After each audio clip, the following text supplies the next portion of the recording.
السلام علیکم ورحمۃ اللہ وبرکاتہ۔ آج اس ویڈیو میں ہم بات کریں گے کہ جشن عید میلاد النبی صلی اللہ تعالیٰ علیہ وسلم منانا اور حضور کی ولادت بسعادت پر خوشیاں منانا کیسا ہے۔ جو حضرات حضور کی ولادت بسعادت پر خوشیاں مناتے ہیں، حضور کی ولادت پر نیاز فاتحہ کرتے ہیں، حضور کی ولادت پر پیسہ خرچ کرتے ہیں، ان کی دلیل کیا ہے؟ اور جو حضرات حضور کی ولادت بسعادت پر خوشیاں منانے کو ناجائز قرار دیتے ہیں، ان کی دلیل کیا ہے؟ تو ویڈیو کے ساتھ بنے رہیں اور پورا ویڈیو دیکھیں تاکہ آپ کو صحیح جانکاری ہو سکے۔ شاعر کہتا ہے کہ قلب میں جذبہ ایمان کہاں سے آتا، کہ قلب میں جذبہ ایمان کہاں سے آتا، یا رسول اللہ آپ آتے نہ تو قرآن کہاں سے آتا، اور تجھ پہ قربان میری جان ربیع الاول، کہ تجھ پہ قربان میری جان ربیع الاول، تو نہ آتا تو یہ رمضان کہاں سے آتا، تو نہ آتا تو یہ رمضان کہاں سے آتا۔ اور اس دل میں اجالوں کا بسیرا نہیں ہوتا، اس دل میں اجالوں کا بسیرا نہیں ہوتا، سرکار نہ آتے تو سویرا نہیں ہوتا۔ اور آقا کی ولادت پر جو کرتے ہیں چراغاں، آنگن میں کبھی ان کے اندھیرا نہیں ہوتا، آنگن میں کبھی ان کے اندھیرا نہیں ہوتا۔ شروع کرتے ہیں کہ سب سے پہلی بات یہ ہے کہ میلاد کہتے کسے ہیں؟ تو میلاد 3 لفظوں سے مل کر بنا ہے، جس کا مجموعہ ہے عید میلاد النبی صلی اللہ تعالیٰ علیہ وسلم۔ پہلا لفظ عید، جس کے معنی ہوتے ہیں خوشی اور مسرت کے، اور لغوی معنی لغت میں اس کے معنی یہ ہوتے ہیں کہ جو بار بار پلٹ کر آئے، جس طرح عید الفطر بار بار پلٹ کر آتی ہے، جس طرح عید الفطر ہر سال پلٹ کر آتی ہے، اسی طرح عید الاضحیٰ بھی بار بار پلٹ کر آتی ہے، اس لیے اس کو عید کہتے ہیں۔ وہ دن جس میں ہمارے نبی صلی اللہ تعالیٰ علیہ وسلم اس خاک دان عالم میں بشکل بشر مبعوث ہوئے، تو یہ تمام عیدوں کی عید ہے اور تمام عیدوں سے بڑھ کر ہے، اور بہت ہی خوشی اور مسرت کا دن ہے۔ اگر اللہ کے حبیب کی ولادت نہ ہوتی، یعنی عید میلاد نہ ہوتی، تو نہ ہی ہمیں عید الفطر ملتی، نہ ہی عید الاضحیٰ ملتی، نہ ہی رمضان ملتا، نہ ہی قرآن ملتا، اور نہ ہی لیلۃ القدر ہمیں میسر آتی۔ اور سب سے بڑی چیز، ہم مومن بھی نہ ہوتے، بلکہ آج بھی ہم پتھروں کے پجاری ہوتے، آج بھی ہم بتوں کے پجاری ہوتے۔ یہ وہ مبارک دن ہے جس دن حضور علیہ الصلاۃ والتسلیم نے دنیا میں رونق افروز ہو کر ہم پر اور تمام انسانیت پر وہ احسان عظیم فرمایا کہ 365 باطلانے معبود سے بے نیاز کر کے ایک معبود حقیقی یعنی ایک خدا کی طرف جھکنے کا سلیقہ آج ہی کے دن میسر آیا۔ جتنی نعمتیں ہیں، مسرتیں ہیں، جتنی خوشیاں ہیں، سب آج کے دن سے وابستہ ہیں، اور کوئی بھی مومن اس بات سے انکار نہیں کر سکتا۔ دوسرا لفظ اس میں میلاد کا ہے، جس کا مصدر مولود ہے، اور اس کا معنی ہے بچے کی پیدائش۔ اور جس ذات کی پیدائش کا ذکر ہو رہا ہے، جس ذات کی پیدائش کا تذکرہ ہو رہا ہے، وہ نبی بن کر آئے ہیں، اس لیے میلاد النبی کہا گیا ہے، یعنی وہ دن جو نبی کی پیدائش کا ہو۔ اور جو لوگ یہ کہتے ہیں کہ میلاد کا لفظ کہاں استعمال کیا گیا ہے، جس کی وجہ سے آپ لوگ میلاد کا لفظ استعمال کرتے ہیں، تو صحیح ستہ کی کتاب جامع ترمذی میں امام ترمذی نے ایک باب قائم کیا ہے، میلاد النبی صلی اللہ تعالیٰ علیہ وسلم۔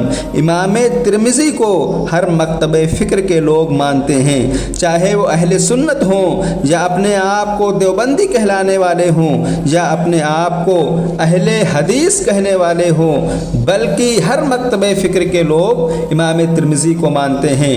جامع ترمذی میں میلاد النبی کا باب قائم کرنا اس بات کی طرف اشارہ کرتا ہے کہ زمانے قدیم میں، اس زمانے میں بھی میلاد النبی صلی اللہ تعالیٰ علیہ وسلم کا تصور موجود تھا، لیکن اس بات پر غور کریں کہ میلاد میں ہوتا کیا ہے، میلاد میں ہوتا کیا ہے۔ تو آؤ میلاد میں اللہ کے رسول صلی اللہ تعالیٰ علیہ وسلم کے معجزات کو بیان کیا جاتا ہے۔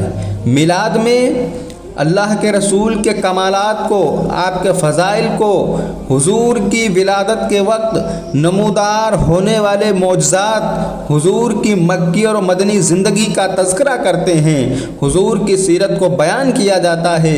حضور کی ولادت پر خوشی منانا، حضور کی سیرت کو بیان کرنا، حضور کے معجزات کو بیان کرنا، یہی میلاد ہے۔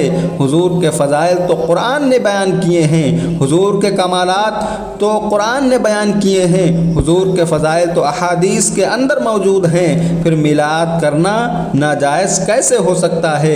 اگر میلاد کی قدر دیکھنا ہے تو حضرت آدم علیہ السلام کا وہ قول دیکھیں جب آپ نے اپنے بیٹے حضرت سیس علیہ السلام سے کہا تھا، بیٹے سارا کچھ بھول جانا لیکن آخری نبی پر درود و سلام پڑھنا نہ بھولنا۔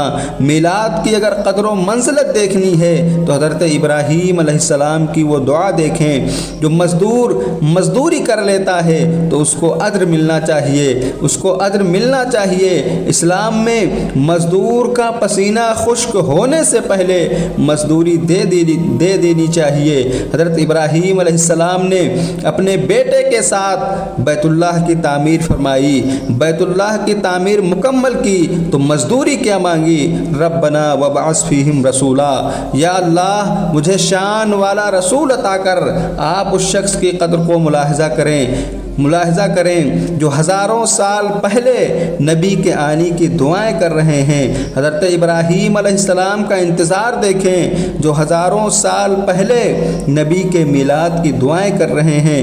پھر میلاد ناجائز کیسے ہو سکتا ہے؟ شاعر کہتا ہے کہ نثار تیری چہل پہل پر ہزاروں عیدیں ربیع الاول، سوائے ابلیس کے جہاں میں سبھی تو خوشیاں منا رہے ہیں، سوائے ابلیس کے جہاں میں سبھی تو خوشیاں منا رہے ہیں۔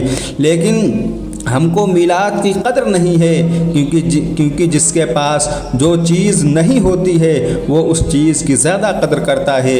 ربیع الاول ہمارے باپ دادا مناتے آ رہے ہیں تو ہمیں بہت آسانی سے ملا ہے، لیکن حضرت ابراہیم کی وہ دعا جو ہزاروں سال پہلے مانگی گئی تھی، ربنا وابعث فیہم رسولا، یا اللہ مجھے شان والا رسول عطا فرما، تو حضرت ابراہیم کا انتظار دیکھیے۔ حضرت ابراہیم نے ہزاروں سال پہلے نبی پاک صلی اللہ تعالیٰ علیہ وسلم کی ولادت کی دعا فرمائی تھی۔